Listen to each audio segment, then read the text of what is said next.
साहब जो राज्यसभा के उपसभापति थे, उन्होंने इस्तीफा दे दिया। स्वास्थ्य कारणों का हवाला दिया है।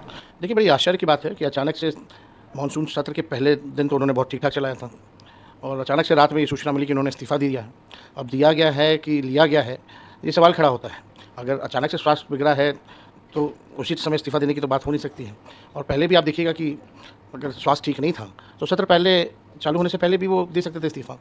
हालाँकि ये चर्चाएँ हैं और लोगों के ज़हन में भी है कि इस्तीफा जो है लिया गया। अब क्या कारण है, क्या नहीं कारण है, ये तो वही बेहतर बता सकते हैं। लेकिन हमने तो कल पूरा उनका देखा, वो तो स्वस्थ लग रहे थे और पूरा हाउस उन्होंने चलाया। अगर ऐसी कोई बात आती, तो वो सदन में भी रख सकते थे।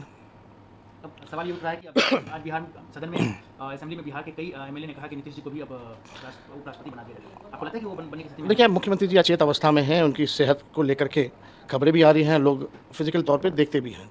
अगर धनखड़ जी इस्तीफ़ा दे सकते हैं, तो लोग अब ये सवाल खड़ा कर रहे हैं। तो बीजेपी जो है, आखिर क्या मजबूरी है कि नीतीश कुमार जी को भी अगला मुख्यमंत्री का चेहरा जो है चुनाव तक ही, नेतृत्व तक ही बनाइए। हमको लगता है कि जो धनखड़ जी के साथ हुआ, वो बिहार चुनाव के बाद जो है माननीय मुख्यमंत्री नीतीश कुमार जी के साथ भी वही काम जो है होगा। जो महाराष्ट्र में हुआ सिंधिया जी के साथ, वही काम जो है नीतीश कुमार जी के साथ होगा। क्योंकि अमित शाह जी ने स्पष्ट कर दिया है कि चुनाव तक ही उनका नेतृत्व है, चुनाव के बाद समय बताएगा कि बिहार का मुख्यमंत्री कौन होगा। तो आप कहना चाहते हैं कि अगले धनखड़ बन जाएंगे नीतीश कुमार? ये बात तो सब लोग पहले से कह रहे हैं और हम नहीं कह रहे, अब तो अमित शाह जी ने कह दिया। उनके आर्टिकल भी हम लोगों ने देखे हैं, उनके बयान को भी देखा है। उनका यही कहना है कि समय बताएगा कि कौन बिहार का मुख्यमंत्री होगा, अभी फिलहाल उनके नेतृत्व में रहेंगे। तो जब बीजेपी के लोगों ने ही अमित शाह जी ने स्पष्ट कर दिया है, तो आजकल तो सब सेंट्रलाइज हो रखा है। 2 लोग जो चाहते हैं वही होता है। आज सदन में आप लोग पहन के पहुंच रहे हैं, उसके पीछे क्या वजह है? देखिए, काले कुर्ते का मतलब ये है कि हम लोग जो है प्रोटेस्ट कर रहे हैं और लोकतंत्र की जननी बिहार है और वहीं से लोकतंत्र को खत्म करने का प्रयास कर रही है चुनाव आयोग बीजेपी के इशारे पे। लोगों का अधिकार ही नहीं छीन रही है वोट का, बल्कि अस्तित्व को ही मिटाने में लगी हुई है। और हम लोग बिहार विधानसभा, क्योंकि बिहार का लोकतंत्र का मंदिर सबसे बड़ा है, वहाँ हम चाहते हैं कि इस इशू पे, एसआईआर के इशू पे चर्चा हो। लेकिन सरकार के लोग जो हैं भाग रहे हैं। आखिर क्या कारण है कि सरकार के लोग जो है एसआईआर पे चर्चा करने से भाग रहे हैं? सुप्रीम कोर्ट ने भी फटकार लगाई, इलेक्शन कमीशन को सलाह दिया, लेकिन इलेक्शन कमीशन अब तक जो है प्रेस कॉन्फ्रेंस उनके कमिश्नर अब तक जो है नहीं किए हैं। आखिर क्या कारण है? डर किस बात का है? छुप के क्यों आप ये काम कर रहे हैं? खोल के अगर कहीं कन्फ्यूजन है, कहीं सवाल पूछे जा रहे हैं, तो आपको सामने आकर के इसका जवाब देना चाहिए। लोगों में असमंजस की स्थिति है। आज वोटर लिस्ट से नाम कटा, यानी पेंशन कार्ड दोगे, फिर राशन कार्ड दोगे, फिर जितने सरकारी स्कीमों का लाभ जो गरीबों वंचितों को जो मिल रहा है, वो भी नहीं मिलेगा फिर। और चुनाव आयोग कौन होता है तय करने वाला कि देश का नागरिक कौन होगा, नहीं होगा? उनका काम है प्रॉपर न्यायपूर्ण जो है चुनाव कराना, वोटर जोड़ने का काम उनको करना है। अगर कोई संदेह है, कोई आपत्ति थी, तो फरवरी में आपने नया लिस्ट क्यों जारी किया? और इसी वोटर लिस्ट से कई बार जो है चुनाव रखा है। 3 बार नरेंद्र मोदी जी प्रधानमंत्री बने इसी वोटर से, तो उनका कहने का मतलब क्या है? फर्जी वोटरों से बने। तो ये कौन इस देश का नागरिक है, कौन नहीं है, ये तो गृह मंत्रालय तय करेगा। चुनाव आयोग का दायित्व चुनाव कराना है, निष्पक्ष चुनाव कराना है, ना कि किसी पार्टी का प्रकोष्ठ बनकर किसी पार्टी के लिए काम करना है। तो इस पर हम लोग चाहते हैं कि चर्चा हो, और पार्लियामेंट हो या विधानसभा हो, लगातार जो है चाहे सांसद हो, विधायक हो, सब लोग सवाल उठा रहे हैं। और हम लोग क्यों नहीं उठाएंगे सवाल? जो वोटर्स हैं, जो गरीब हैं, उन्हीं के वोट से चुन करके हम लोग आते हैं। अगर उनके अधिकार को आप छीनिएगा, तो हम लोग कैसे चुप बैठ सकते हैं? तो एकदम इस पर चर्चा होनी चाहिए, गंभीर चर्चा होनी चाहिए। बड़ा ड्राइव चल रहा है, 8 करोड़ मतदाताओं का सवाल है। किसी एक वोटर का भी अगर कटता है तो ये अपराध है, और कानूनी संविधान में है कि भाई 18 साल के होने पर आप वोटर हैं देश के, आप ये नहीं छीन सकते। लेकिन दिक्कतें क्या आ रही, क्यों नहीं चर्चा होने दे रही है? और एक चीज़ और इसमें है कि आप लोगों को पता चला किसके वोट काटे जा रहे हैं, क्योंकि बहुत लोगों का तो खत्म हो चुका है। देखिए, हमको जहाँ तक जानकारी है कि 12 से 15% जो वोटर लिस्ट में जो नाम है, ये लोग काटने की तैयारी में है। सबको पता है कि आपका मजबूत बूथ कौन सा है, किसका कमज़ोर बूथ है। आजकल तो सारा डेटा है, हमारे पास भी है, तो स्वाभाविक रूप से भाजपा के पास भी होगा। तो अगर 10 वोट भी एक बूथ से काटा जाएगा, तो पूरे एक विधानसभा में 3200 वोट होते हैं। और पिछले बार 2020 के चुनाव में 3000 से नीचे लगभग 32 से 35 सीटें जो हैं, जहाँ हार और जीत का निर्णय हुआ था। तो ये समझ सकते हैं बड़ी एक साजिश है। लेकिन किसी भी कीमत पे हम लोग जो है इस लड़ाई को छोड़ेंगे नहीं। मामला कोर्ट में भी है, 28 तारीख को कोर्ट का अगला डेट है, और कोर्ट का सलाह भी नहीं मान रही है इलेक्शन कमीशन। जो डॉक्यूमेंट्स मांगे जा रहे गरीबों के पास है नहीं। आपने कई एक वीडियो देखे हुए, कई एक जो निष्पक्ष जर्नलिस्ट है, प्रूफ के साथ बीएलओ जो खुद ही अंगूठा मार रहे हैं, खुद ही साइन करके अपलोड कर, लोगों को पता ही नहीं।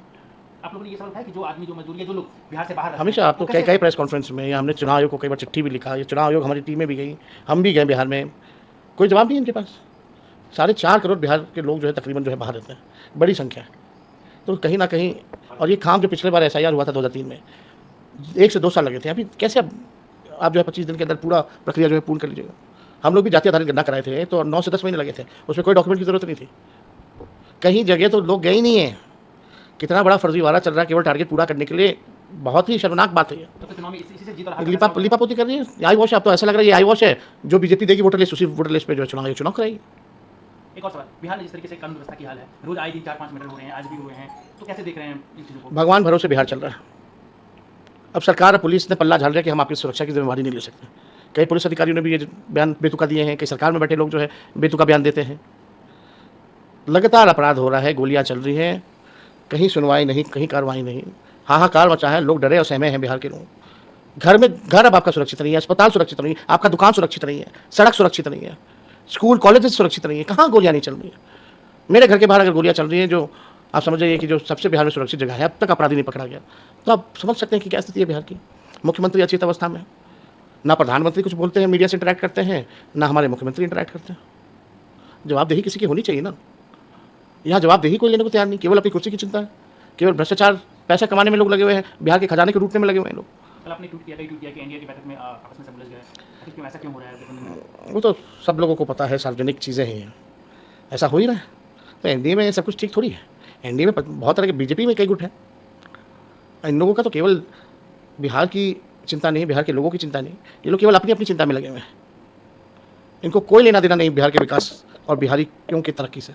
इनको बस अपनी तरक्की पसंद है और एक दूसरे को भ्रष्टाचारी कह रहे हैं। एक मंत्री दूसरे मंत्री को बोले तुमने इतना लूट लिया, दूसरा मंत्री बोलते तुमने इतना लूट लिया। आप समझ सकते क्या स्थिति है। अब मुख्यमंत्री चुपचाप बैठे हुए हैं, तरस आता है मुख्यमंत्री जी पर। एक अंतिम सवाल, क्योंकि आप कह रहे हैं कि मुख्यमंत्री चिंतावस्था में है, कुछ चीज़ को देख नहीं पा रहे हैं। अब सवाल उठने लगे पूरे देश भर के, बिहार में हुआ क्या है? एक सप्ताह के अंदर दो अधिकारी जो है वीआरएस दे रहे हैं, कह रहे हैं कि चुनाव लड़ेंगे। इससे पहले कैसे तो हो नहीं रहे थे, जब अधिकारी ही चुनाव लड़ने में अगर चले जाएंगे सब, तो फिर प्रशासनिक अराजकता पूरी तरीके से है, अफसरशाही पूरे बिहार में है।